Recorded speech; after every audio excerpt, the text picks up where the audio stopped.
Patiño. Vamos a hablar acerca de algunos temas de carácter internacional, pero iniciaremos con lo que ha sido la participación del Ecuador en la Asamblea General de Naciones Unidas y lo que ha sido también la difusión, la amplificación de esta campaña que fuera lanzada días atrás por el propio presidente Rafael Correa en la región amazónica contra la transnacional Chevron. Bueno, canciller, ¿cómo le fue en los Estados Unidos? Buenos días. Buenos días, un poco cansado, ciertamente. Una agenda muy pesada durante toda la semana, desde el lunes hasta el viernes, y el sábado incluso acompañé a Pepe Pancho Ceballos a la inauguración de un campeonato en Chicago, que se lo debía hace algún tiempo, me había pedido que lo acompañara, pero de lunes a viernes una campaña muy muy intensa de reuniones bilaterales con muchos países para tratar temas de interés común, para, por ejemplo, preparar lo que se producirá en el Ecuador en el año 2016, la reunión de América del Sur, la cumbre de América del Sur y África, que vamos a hacer, el Ecuador va a ser sede. También en el año 2016 el Ecuador está planteando la sede de Quito para la reunión de Hábitat 3, una reunión internacional sobre temas de urbanismo que hemos coordinado con el alcalde Barrera para poder desarrollarla. Y bueno, una serie de temas que tienen que ver con Siria, con el tráfico de armas, bueno, una agenda realmente muy completa y muy cansada. ¿Cómo no? Y justamente quiero empezar por el tema de lo de la campaña del Ecuador. ¿Cómo se recibió esta iniciativa de nuestro país? Bueno, estas manos del Ecuador bañadas, del presidente Correa, bañadas de petróleo, en un lugar en donde ninguna otra empresa fue después de Texaco, porque el argumento principal de ellos es que ellos no han ensuciado nada. Ellos lo dejaron limpio, perfectamente limpio, y después vino Petroecuador, alguna otra empresa habrá contaminado la Amazonía ecuatoriana, pero ellos no. Las manos del presidente bañadas de petróleo han dado la vuelta al mundo, y con esta figura hemos desarrollado esta reunión. Hicimos algo que allá se llama una reunión paralela. Además de la Asamblea General y otras actividades que existen allá, el Ecuador organizó una reunión paralela con representantes de muchísimos países del mundo que nos acompañaron para conocer más de cerca qué es lo que pasaba. Ahora, canciller, ¿se puede lograr algo en la práctica? Porque la campaña hasta aquí yo he visto que se ha difundido a escala global. En muchos países se ha conocido acerca de esta iniciativa del presidente Correa, fundamentalmente, y luego lo que usted hizo en Naciones Unidas en este evento paralelo.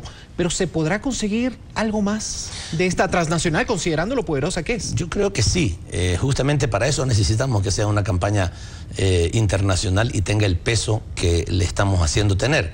Porque efectivamente, si tú tienes en cuenta, Néstor, el valor en libros de las acciones de Chevron casi llega a los 300.000 millones de dólares, mientras el presupuesto general del Estado del Ecuador llega con las justas a 30.000 millones de dólares, 10 veces menos.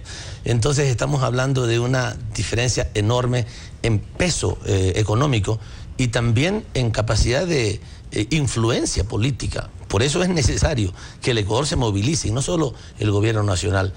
Cuando hablamos fuera de nuestro país, hablamos con nuestros migrantes, con los ecuatorianos residentes en el exterior. No te imaginas el nivel de compromiso que se logra con ellos, porque ellos son ecuatorianos y saben el daño terrible que le está haciendo Chevron, y están dispuestos a movilizarse. Además de todas estas reuniones, también me reuní con los compañeros migrantes, con los ecuatorianos y ecuatorianas allá en Nueva York, y ellos se han comprometido, no solo se han comprometido, el día del evento estuvieron afuera de la sede de las Naciones Unidas, diciendo las cosas que tenían que decir en favor de nuestro país. Canciller, en honor al tiempo y considerando también que ya se nos acerca a las 8 de la mañana, tratemos de abordar otros temas. Por ejemplo, Siria, el desarme del que usted habló en una de sus intervenciones, que también tuvimos la oportunidad de seguirlo, y sobre todo lo que ha sido la posición acordada en esta Asamblea General de Naciones Unidas. Bueno, el tema de Siria ha logrado finalmente un consenso. Hace mucho tiempo que no se lograba un consenso pleno en el Consejo de Seguridad. Nosotros no somos miembros del Consejo de Seguridad, pero sí somos miembros del Consejo de Derechos Humanos de Ginebra, que tenía un paso previo, digamos, en donde tenía que darse un paso previo para la decisión final, que fue una propuesta rusa norteamericana, y finalmente tenemos un camino de definición, primero de la eliminación de las armas químicas, todo el mundo está de acuerdo en que eso no puede seguirse produciendo.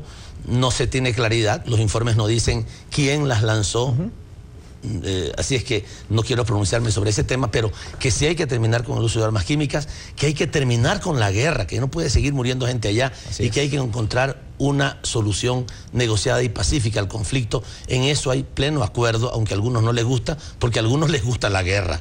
Y sobre esto, déjame decirte solo una cosa. Yo sé que tenemos problemas en los tiempos, pero en Ginebra, el Ecuador, junto con países hermanos, Perú, Costa Rica, Chile, planteamos la necesidad de adoptar una decisión, esto en el Consejo de Derechos Humanos de la ONU en Ginebra, para ya terminar con este tráfico o transferencias de armas a países en conflicto, porque es el colmo.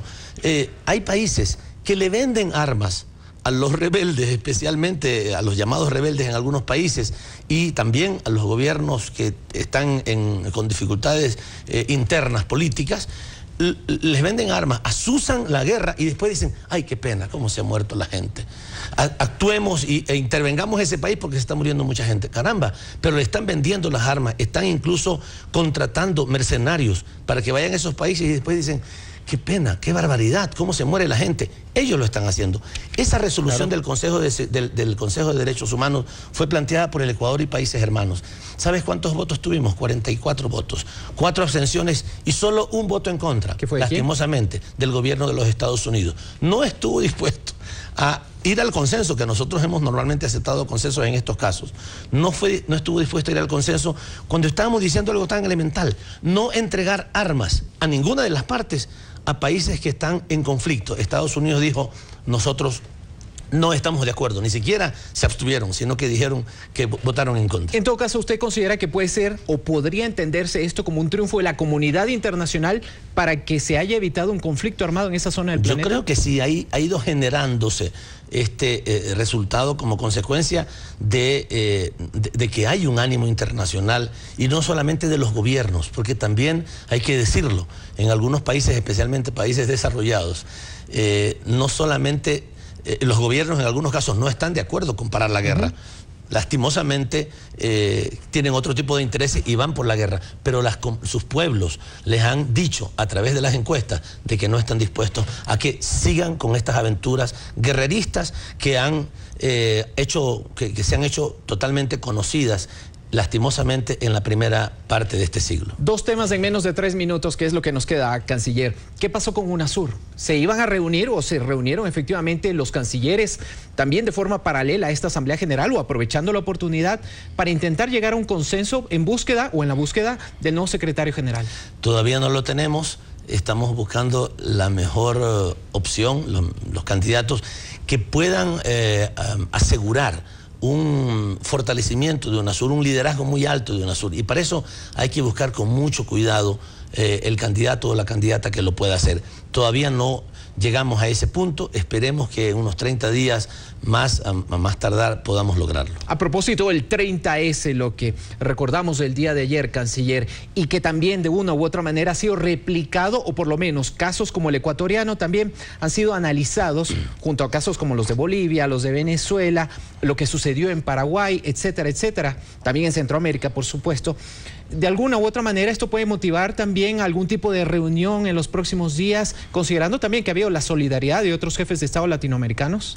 Bueno, continuamos con eso, el acercamiento entre los jefes de Estado para proteger la democracia continúa vigente, y yo creo que ese es uno de los valores de UNASUR y de CELAC también. Hubo una reunión de CELAC a propósito en las Naciones Unidas con una extraordinaria concurrencia y con resultados también muy pero muy positivos. CELAC está posicionándose a nivel internacional, se han hecho reuniones con muchos otros bloques, con el bloque asiático, el bloque africano, se está desarrollando una próxima reunión con la Unión Europea, y cada vez América Latina y el Caribe va más unida y posicionada a estos foros internacionales. Esto es muy bueno, porque antes la voz de Latinoamérica no se sentía, no se veía, porque no había unidad. Ahora la hay, a pesar de que a veces hay algunas diferencias, eso es normal que suceda, pero América Latina está presentándose de una manera distinta y unida y protegiendo la democracia. Esto es excelente, porque estamos dando ejemplos en el mundo. Esto hay que decirlo con claridad.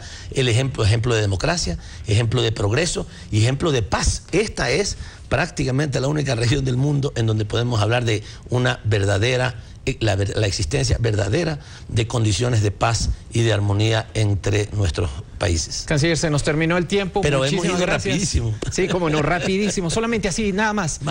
Frente al tema de Pedro Delgado, el presidente dijo que lo traiga a Estados Unidos. Anoche aquí en una entrevista a la televisión pública. Sí, ¿usted está de acuerdo? Pero por supuesto, que el que tiene que pagar sus culpas, que las pague. Ok, muchísimas gracias, canciller. 7 de la mañana con 5.